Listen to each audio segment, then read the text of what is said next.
And what's up? Good morning or afternoon or whatever time it is. Time's irrelevant, man. Welcome to Cinema Club. Dímelo Cinema Club. Not like that, but just reverse it. I'm JP Cerno, and today I'm joined with Guess My Thoughts. It is past my bedtime, Steve Dez, El Don Dino, and of course, Jason Eccles. Woo, woo, woo, woo. This week's movie was a movie that I've been putting off for a while. Like I swear, the last three times I had to choose, I couldn't put this movie up because I thought it was kind of not in the vein of what we were doing. But yeah, this time I finally got to watch it, and it is The Death of Stalin. I don't want to say it's a satirical comedy because half the stuff in this movie, more than half, actually does happen. But in history, it's basically a dark comedy about the sun power vacuum of Soviet Russia after Stalin dies. So I'm gonna say my first initial thoughts on the film, and then we're gonna go round the table. I was thoroughly surprised. I'm gonna be honest. It was a lot funnier than I thought it was gonna be. But then again, most of the people who are in this movie have a comedy background. They're hilarious, and it's also written and produced by the same people who made Veep and I think the film The Loop. Both very political, comedic stories, which this is basically one, but with a much more, heavy baggage attached to it. It's all around. It's a great cast. I enjoyed the film, the look of the film.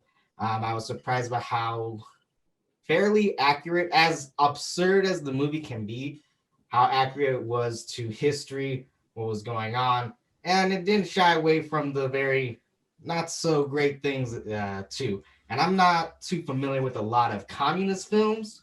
I mean, I've seen a lot of Holocaust movies, and not the last movie we saw was a Holocaust movie. So it's kind of like I don't want to say it's a refresher, but it's kind of like okay, I get to see what it was back in Mother Russia. So gonna pass it along to Don Dino. What do you think about the movie? First time watcher. Um, I enjoyed it. It did.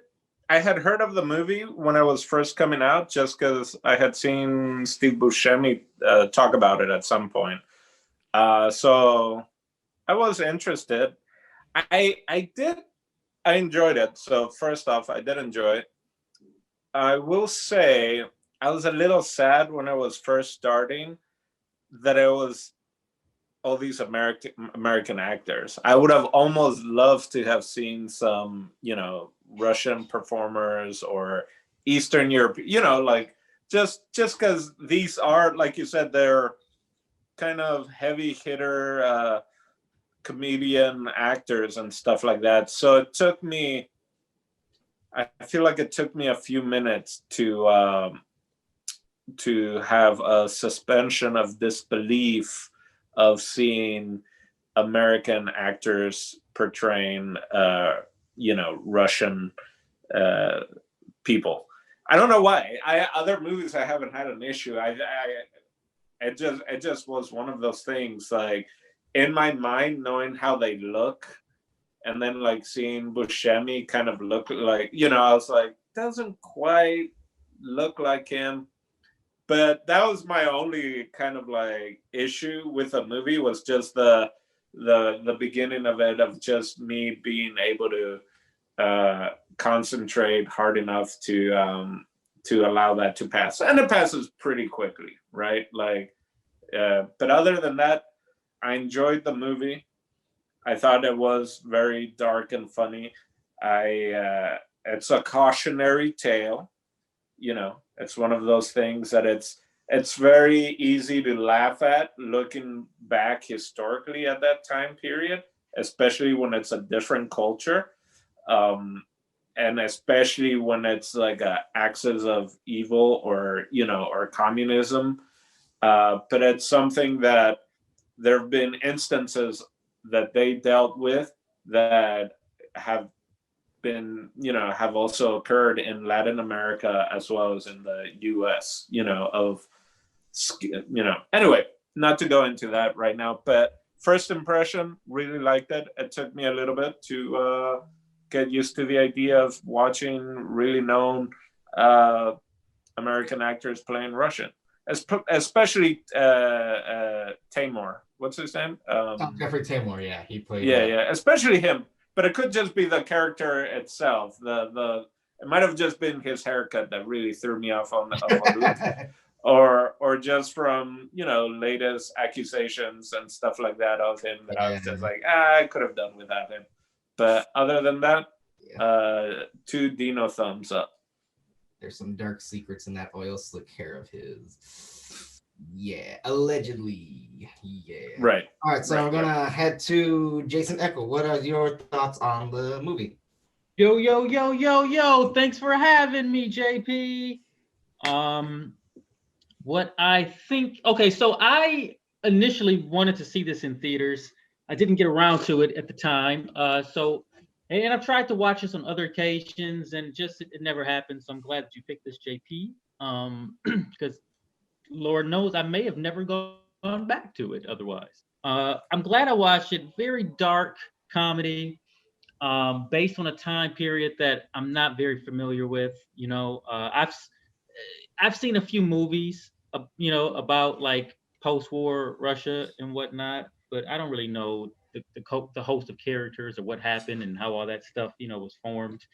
So I mean, I guess it was a little bit education. It felt real, but it was very funny, and I liked it. There was a lot of really cool parts in it, and I might not have watched a story like this, truthfully, unless it was funny. I needed that satirical point of view, or just having everybody kind of made everybody out to be a dummy, right?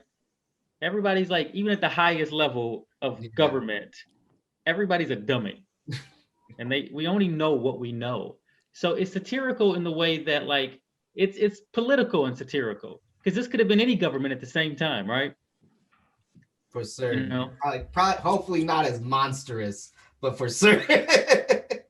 Well, I mean, it could be though. It could be any government at any given time in the world has a cabinet of characters like this, and truly dangerous people at the same time. So I think this movie does a good job of kind of pointing attention to that in some respects, in a lot of respects, more likely than not. I loved all the actors in it. I thought it was fantastic. I forgot that they weren't Russian after a while. I wasn't really thinking about it. I just kept trying to see who do I recognize, as the movie kind of took over, because everybody I thought was really good. It was all it felt very authentic. You know what I mean? For certain. It felt very authentic, especially the guy who played Beer. What was his name? Beer? Oh, Bria. Yeah. Barrera? Yeah, basically like this kind of like second in command, the one who was second to Tamor's. Yeah, I thought he was. He was a secret police, is what he was. But yeah, I thought he was such a great performance. Really, really good stuff from him. Evil incarnate. Yeah, so right off the bat, I was pretty pleased with this movie. I was pleased with the pacing of it. I thought it told a pretty compelling story. For certain. And now we're gonna break the suspense right now, and we're gonna go on to Des. Guess my thoughts, Des. Guess. I'm gonna guess your thoughts right now before you reveal them. I'm gonna assume not so great, but man, tell us, how do you thought about this movie? Yo, this movie, this is my initial thoughts, right? I got something. My initial thoughts of this movie. Anticipation is what you have on your teeth. We're all waiting. I'm dying crazy, to hear what you think. My initial thoughts of this movie was, holy ish, I gotta go through this. I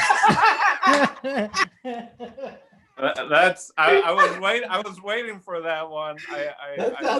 Yo, this felt like someone dragged me to church, man, and I was not expecting it. I was just like, yo, I did not sign up for this. This is not the reason why I created Oya Cinema Club. Damn. But to each their own, man. That's the reason why we all can pick and choose, and sometimes we make mistakes when we pick, uh but yeah, I just think, JP, you made a terrible mistake. You had all these weeks to think about your choice and you picked this one? Really? No, After this was my choice, my first choice for all those weeks, man. I had to put it aside. I can really see the Republican in you, because this movie was nothing but white people. I felt underrepresented. I was looking. I was like, there's not even a single extra out here that can like satisfy my hunger of diversity. Um. So yeah, man. I just get disconnected to stories like that I don't feel represented at this point of my life. And wouldn't you feel happy if you don't see yourself represented in a fucked up communist fascist regime? Because I'm okay with that. I'm like, cool, no hay hermanos. Okay, I'm cool with that. What we should have gotten was the Fidel Castro cameo just busting in the funeral. They did have Chinese people were there at the end. That's true. Well, I'm just saying, there's always a part where there's a white savior, like being the hero of the story. Why couldn't there be, being in fiction, some random Denzel appearance at the end and be like, I don't know how much fiction. I mean, that's how I met your mother or something. And that's how I met your mother at Stalin's funeral. That definitely would be a movie. But you sat through it, so you get brownie points. Brownie points. I pounded through it, but this is how I did it. So there's something called VLC play, and you can actually speed up the movie. So that's what I did, because it was too slow for me. It was really too slow. So I watched it at 1.25 speed. Okay, you're insane. Just quick enough where I'm willing to bet you missed a lot of the comedically timed jokes. Right. Well, I can tell you one joke I really hated. Which one? The dude that's like, look, JP, let me spotlight JP. The dude that is with the white robe thing. No, it's Tambor. Him saying, "Kiss my Russian ass." When was that? It was the fight that they had with the, like, when Bria was saying, it's like, I got dirt on all of you, and then Aaron's like, no, he meant all of us. Oh, Jeffrey's character is completely in denial. It's like, no, he meant all of you guys. Like, no, he meant us. He's like, well, then you guys can kiss my Russian ass. That part. Wow, I didn't see that as a joke. That's not a joke. I think I maybe we need to have this intervention for Steve of what a joke is. I might have to change my pick for next movie and just pick out a flat out comedy so we can. I'm intrigued now to see if Steve understands the proper breakdown of humor. Maybe just dark comedy isn't my thing, man. I don't know. I definitely would say that. Oh my gosh. I felt like I was suffering through this movie. Gotcha. It looks like it. I'm so sorry that I put you through that pain. I felt like I was watching Carlos Mencia. Wow. Carlos Mencia. Oh, man, I haven't heard that name in like forever. Still around? Yeah, I mean, where would he go? He's doing more. He's doing more voiceover work, I believe. Gotcha. Okay. I agree with Jason on like how much is missed when you watch it at 1.25 speed, because there's so much pauses just of like with with a body laying there, and there's like the puddle of piss, and everyone, you know, tries to like kneel down, and then it's like, oh, nope, oh, he's up. And I thought everyone, that was a terrific bit. Yeah. That they kept, like in the squishy sound. Every time somebody stepped on it or put their knee in it, it made a squishy noise. That was gross, man. Before we like get up to that, I guess that was gonna be one of my questions, but like I'll just go into the first one. Like the humor in this film is definitely not one that we're used to in other films. It's very dark, very dry, and like you guys mentioned, there are very awkward pauses for the effect where like it's funny because like they're real life historical, basically fucking monsters being put in very awkward, ridiculous scenarios, right? But I guess my first question is like, in the film, what was basically the moment that you felt was probably the most funniest, or moment that you thought was like, okay, that's actually pretty damn hilarious? I'm gonna say mine, and I think this is a bit controversial, but this was the one that actually got the most laughs out of the biggest laugh out of me. It's not even a joke. It was a straight up like a quote, an insult. It was right after Bria's like pseudo trial and straight up execution. And as they're dragging his body along, you hear one of the members say, "Go back to Georgia, dead boy." Yep. And I couldn't help. I was like, it's like, yeah, like he's a terrible human being. They're all terrible human beings. But to someone to just ridicule a dead man, to just say, "Go back to Georgia, dead boy," I was like, okay, I don't know why I find this hilarious, but I just did. So that was my moment. It was funny. Definitely all of them. That was a pretty funny moment. Right? And then, of course, like you guys already mentioned, all of the cabinet members trying to fucking put Stalin, like, to make him look presentable, right? Just, it was the only time they all worked together on something in the film was that moment. I mean, there's so much. I think for me, the funny part comes when he's not dead yet. I'm not dead yet. I'm not dead. Because they're all still trying to like one up each other, you know, and just like, who's gonna hear what? Like, no, I didn't say that. I didn't. I mean, he's heavy. Oh yeah, when they are walking his body to his bedroom, it's like, I'm picking up his head. Like, come on, pick him up. It's like, well, no, his head, it's the heaviest thing.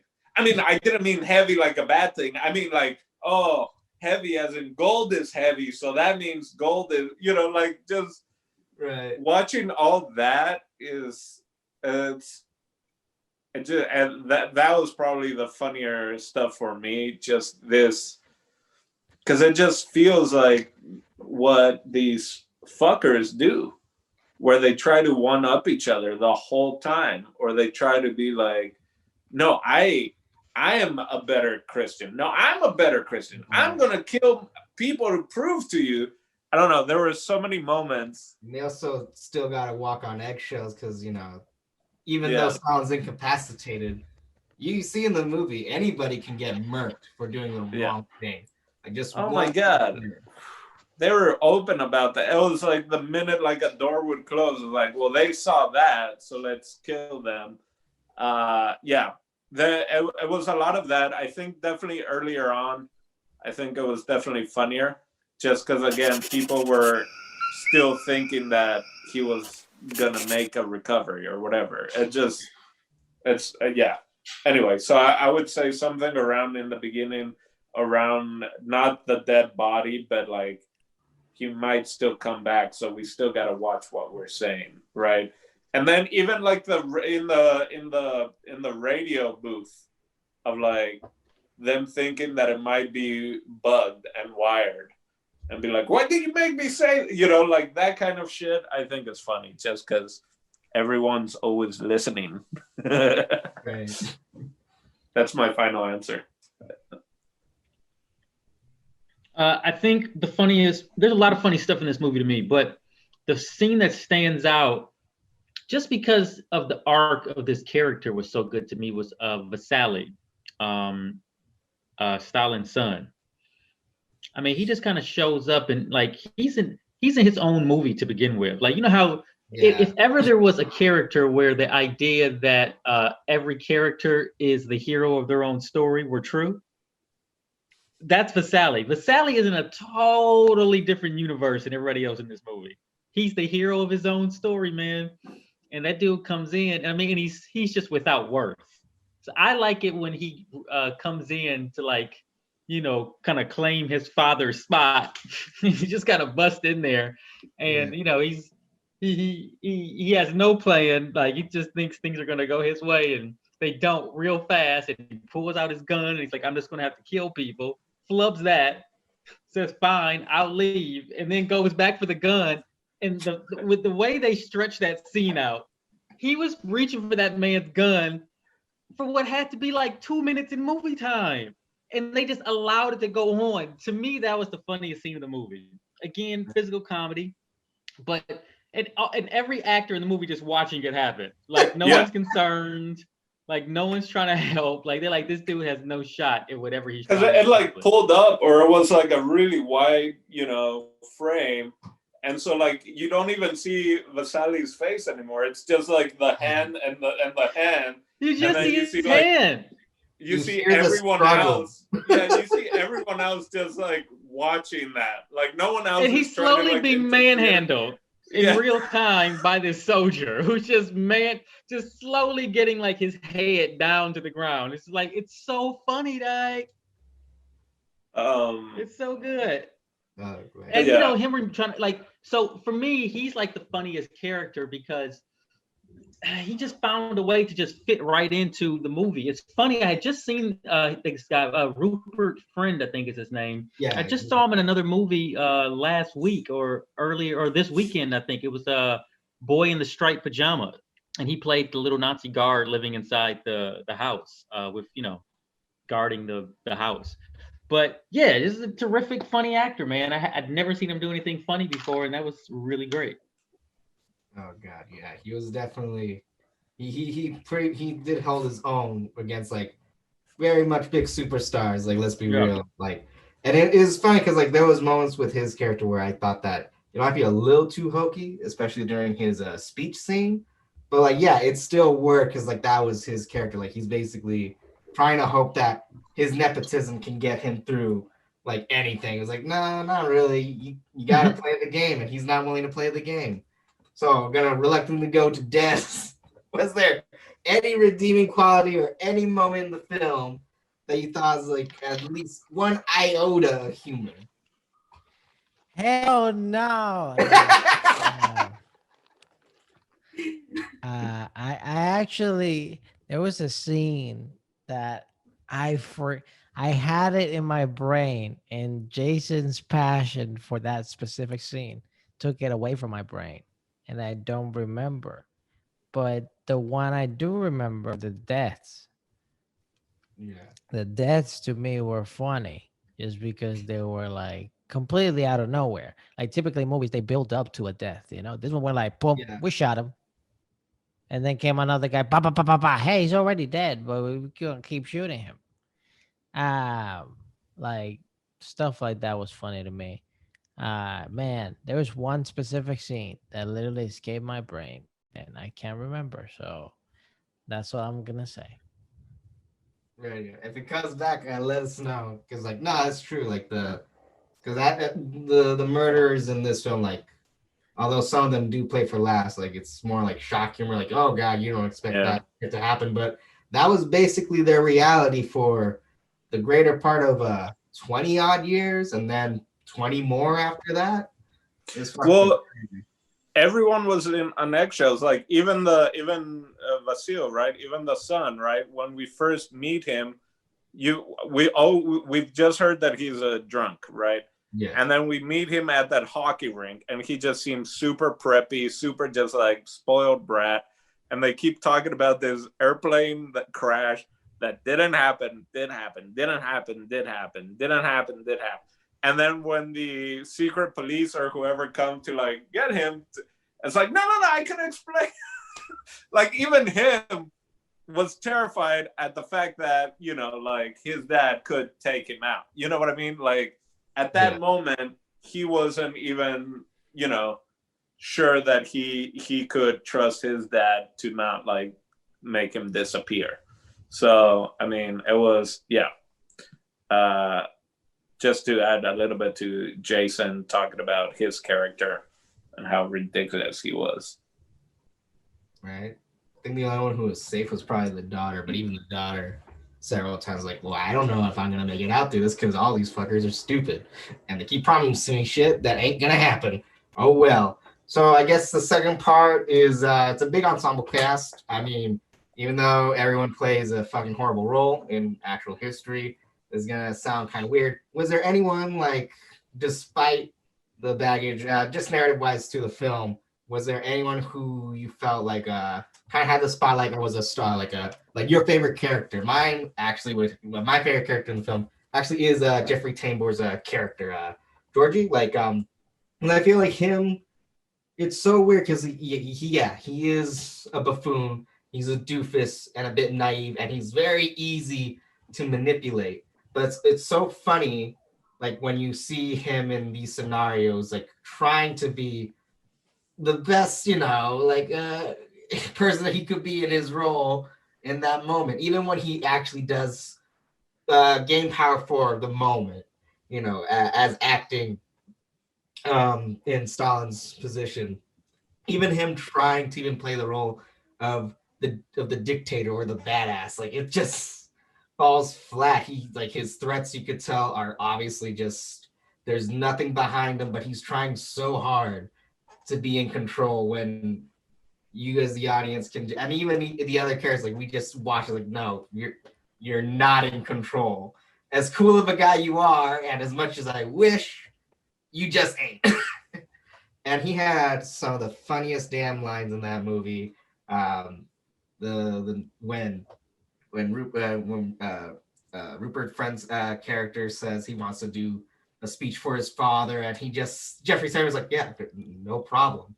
He's willing to just roll over for anyone. And as soon as they told him, like, oh, we can't do that, actually, he's like, oh, well, what I meant to say was, no problem.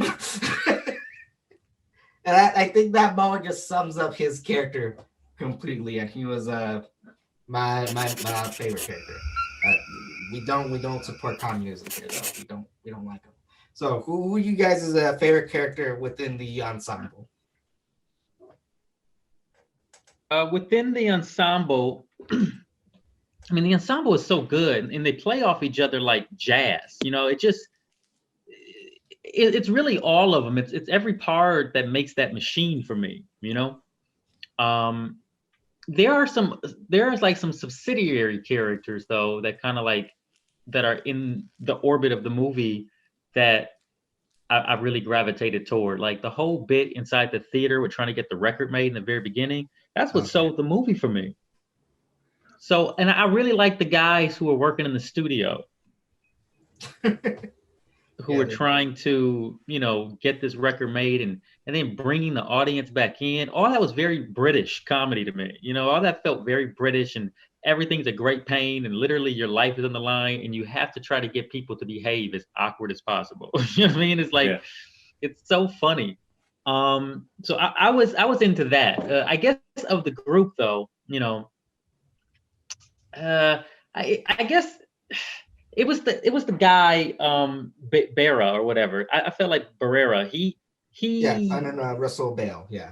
Yeah, he was like the funniest, and like just best acting. It was nice to see Nucky Thomas win the day, though. Nucky Thompson from Boardwalk Empire win the day. Steve Buscemi was great, but that's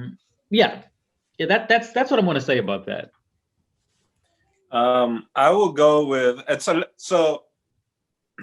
Favorite character, not again that I agree with him and this is, I'm not even saying that's the funniest. I just thought it was the most swagger, came in very late into the picture, but just like, oh my, like so perfectly introduced, just like it was a new chapter, it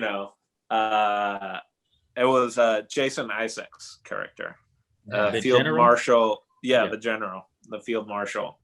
just because they had done, you know, like as things were ramping up, they had the little intro to each, or the little title to each character, whatever.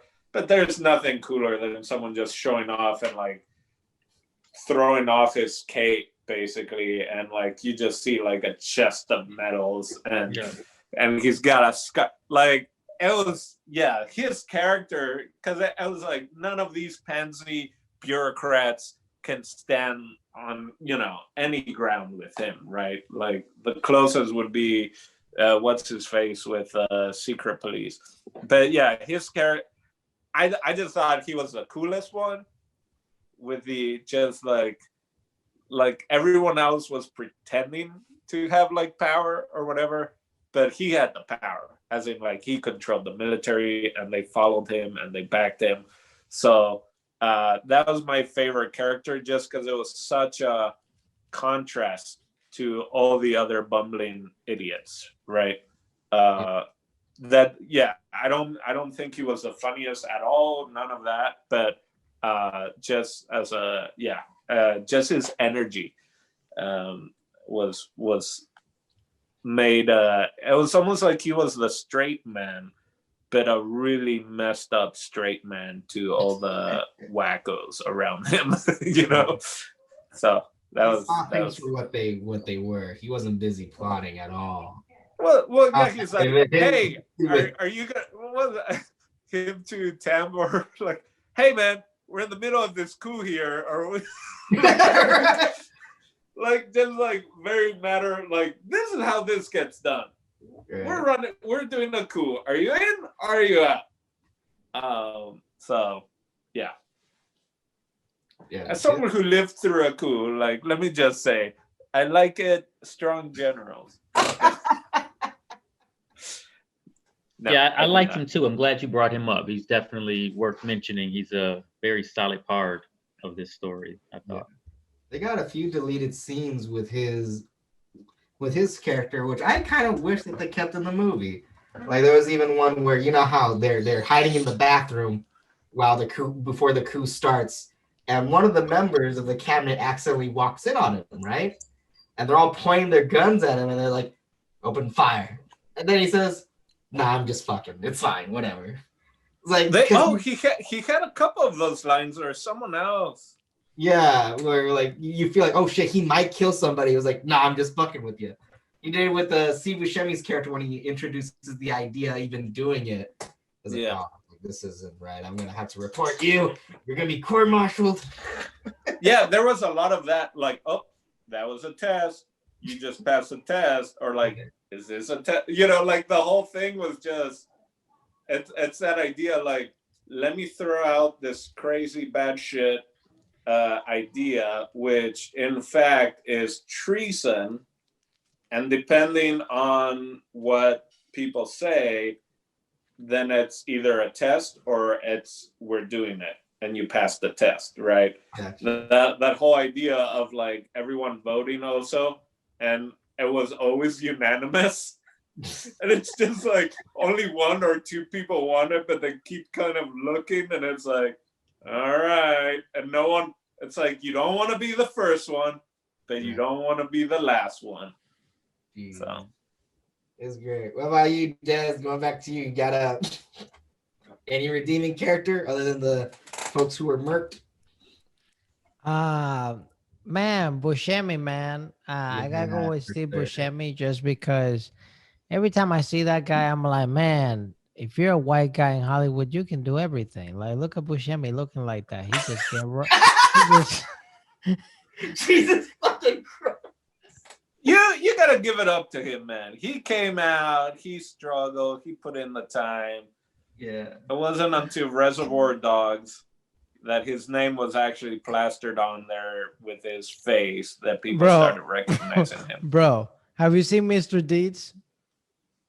Yeah, it's a classic. Actually, that's my recommendation for next week. So there you have it, guys.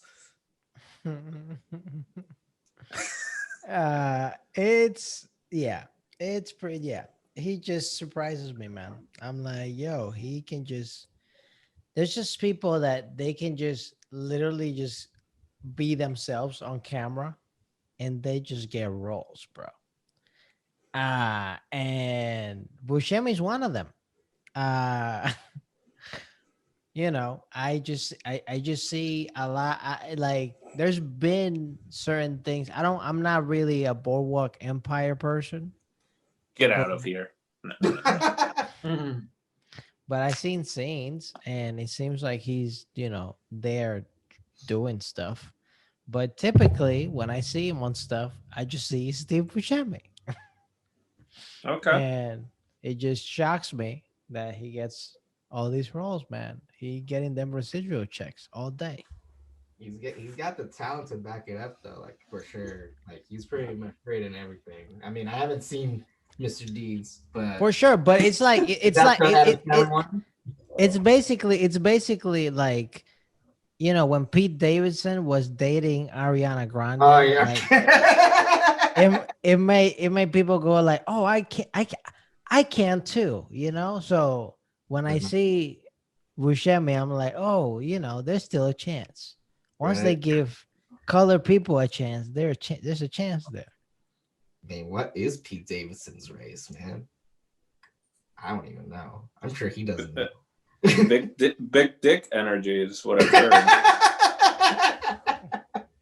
Okay, so before we go into final thoughts, it's fine because like I said in the beginning, like I there's this one YouTube channel called History Buffs, where basically it's this guy who reviews movies that take place in certain period eras and time, and also like if the film is heavily on a historical moment. And it was to my surprise that the only real inaccuracies in the movie was the allotted time in how much from the trial to the execution to the switching of powers. Like in the film, it looks like it's presented in a few days, but in actuality, it was more like months. Like the coup, it happens like literally scene like one scene to the next, probably within a few hours in the movie, like in their time. But like in actuality, like that took a long time. But I just want to know, like, with the little stuff that you guys knew or how this film presents itself, because I know that we kind of talked about it with the last film and a few other movies as well that take place in the past. Like, do you feel like this film respects its history, or is that even like what's the word? Like um yeah, that's basically the question. Do you guys feel like it respects the history, and like if not, did it even have to respect the history? I think both. I'll go first just because I do have to leave. I gotta go cook. But I think it respects the history for what it is, and I also think it doesn't have to respect the history at all because it's satire, and that gives you a lot of leeway to play around with history. From what I know, I feel like it was faithful enough, right? These people weren't bumbling idiots, goofy characters, but when you are dealing with cold ass assassins, it's like I think Jason was saying, like, because it was funny, or it has to be this kind of humor to allow you to actually be able to sit through it. You know what I'm saying? So I think that like you said, if that was the only main issue of the historical inaccuracies was of the time frame, I feel like they did pretty well. I feel like, I know it's based off of a book as well, so it would be interesting to see how close it was to the source material, right? So there's always graphic novel too, so it's like oh, it's a graphic novel. I believe so. So it's illustration and everything. Yeah, I'd be interested in looking at that because then in that it might be like maybe it does take the span of months before the ousting and the trial. But yeah, I don't think they have to be if loyal to the history when you're dealing with satire, because you can take the essence of what the situation and the historical context is, and show it the way you want to show it, which is with bumbling idiots being in charge of, you know, of a fucking country, and they can just kind of get away with whatever, and they're petty and stupid and childish. So yeah, I think that's my answer to that. I will definitely recommend this. I'm just going to jump into my final thoughts because I do have to go. Yes, I would definitely recommend this to anyone that likes dark humor and, you know, in historical context, or Even children? fan of a certain age. Why not? They might think it's funnier actually, because children, because children might not know exactly what's going on, but they'll see the goofy aspects that, you know, for something this funny, there's a lot of rape thrown around. So that's something, like, as a little kid, I'm like, I probably wouldn't get all of that. But like, if we look at it, and it's like, oh yeah, this is a whole nother can of horribleness that we haven't even got into. But yeah, so again, I don't think you need to follow history exactly when you're dealing with satire. And yeah, I enjoyed it. I recommend it. No one should listen to Steve, except if it has to do with what's cracking in Puerto Rico right now at past 10 p.m. So yeah, come at me, bro. Oh wait, you're on an island. Oh my God. So yeah, with that, I'm gonna bow out, and I'm gonna go throw a steak on the grill. So thank you, JP, for recommending this movie, because it was on my radar and I never got to watch it. And I think any person that's a history buff, a dark comedy buff, a Steve Buscemi buff, if you're a wannabe dictator like Trump, maybe you should watch this and learn what not to do, because it seems like a lot of them do the same shit over and over. That's it. That's all I got. Dino out. Peace out. Ciao. Oh, I guess either Jason or Des, you go ahead, and I think we could do the same thing. Like, if it respects history, and then final thought. Okay, I'm gonna go first, just cause. Why not end it like Disney? You know, end it on a positive note. Cause I'm about to trash this movie. So I would expect, Jason and JP is gonna leave a more lighter side of this movie, but I'm not.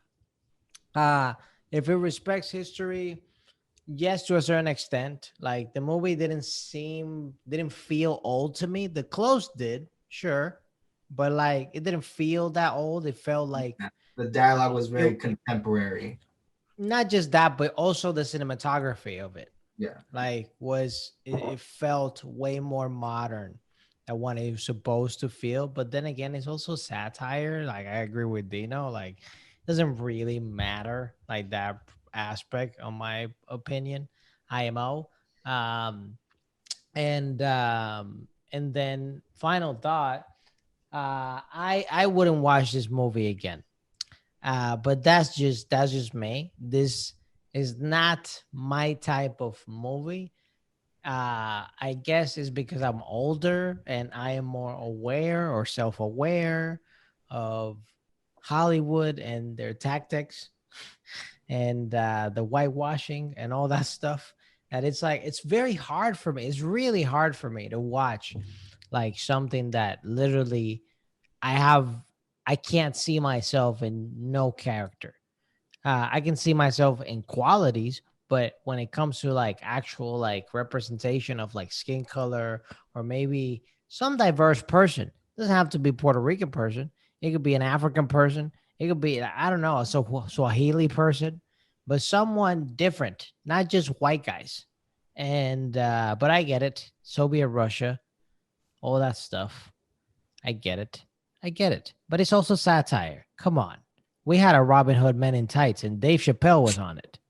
We can have Hannibal Buress just make a cameo here or something, you know? I'm just He saying. did it in Blazing Saddles. I'm just saying, if you're trying to get the whole market, like get the whole market, just sprinkle a little bit. I'm not saying give me the whole scene. They can die at some point of the movie or they can just fade away and you don't know what happened to that person.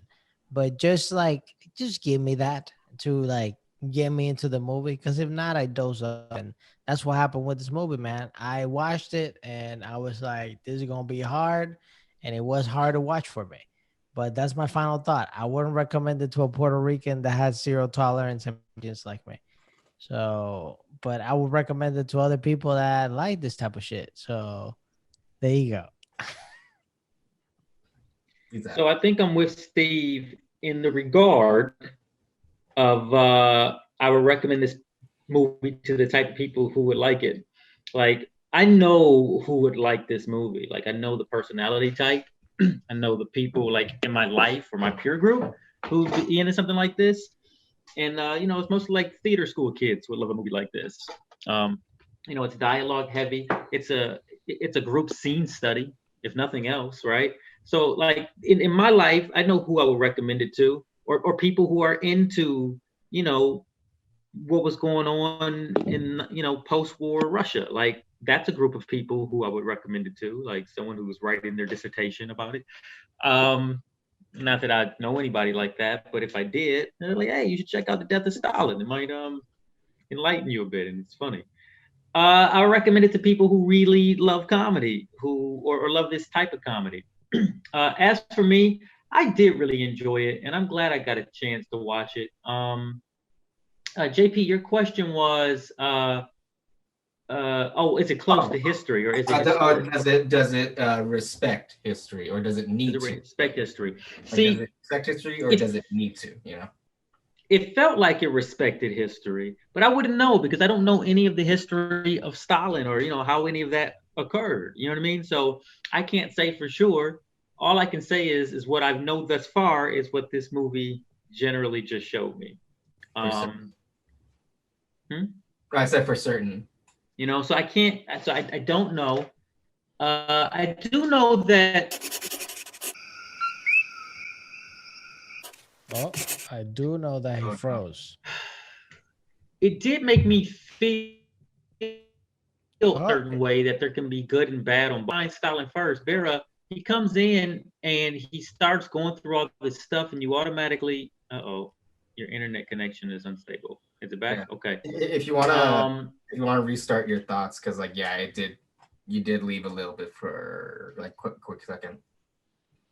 Okay.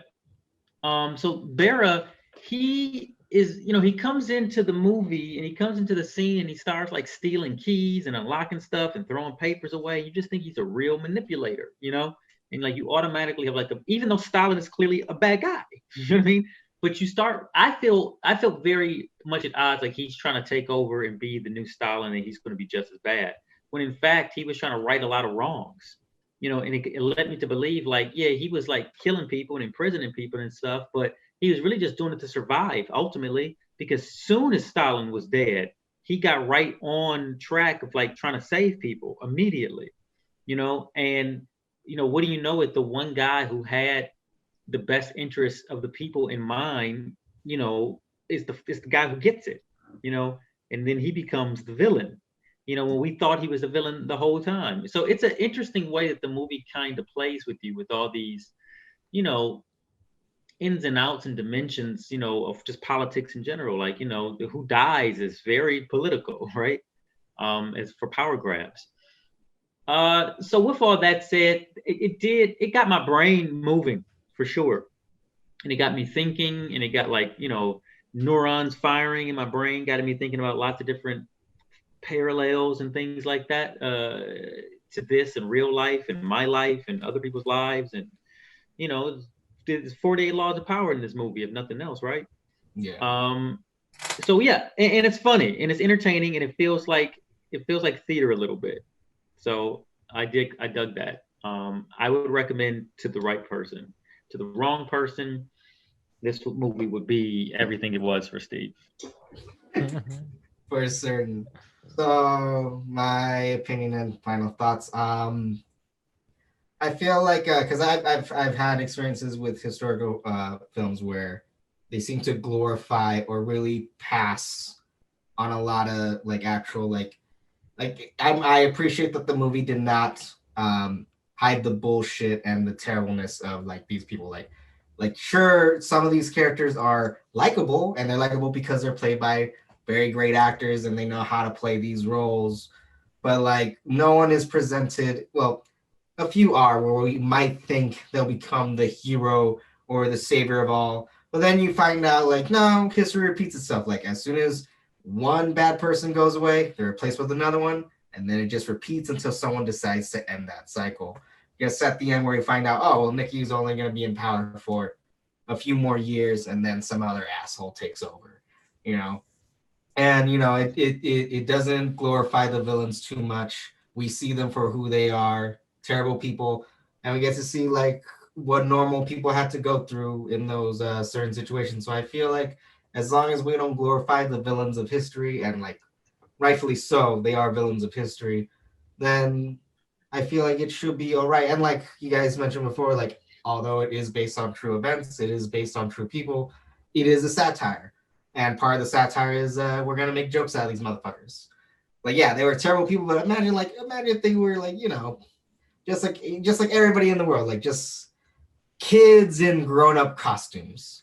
And that's who they were. They were kids in grown-up costumes trying to do grown-up things, and they ended up getting bite in the ass because of it. And my final thoughts, like, it's so funny because like I do respect this type of humor. It's just so damn funny. Like if you're the type of person that enjoys like The Office or Veep or just political humor, because there's a lot of politics, of course, and this is what this film's about, is just trying to take over, like as soon as a power is gone, trying to replace that power, and what people will do to what ends will they take that power.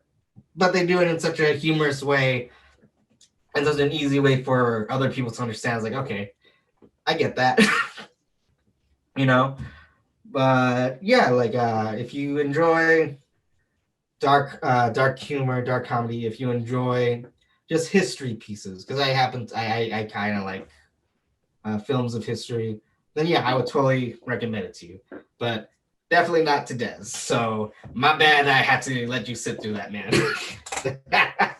And so speaking of which, we're gonna... it was about time you apologized. Cool. Well, guess what? It's too late to apologize. It's too late. Mm-hmm. Too bad Michaela's not here. She actually really liked the movie too. But it's chill. It's chill. Maybe next time. That's a lie. She told me she hated it. Oh, how dare you!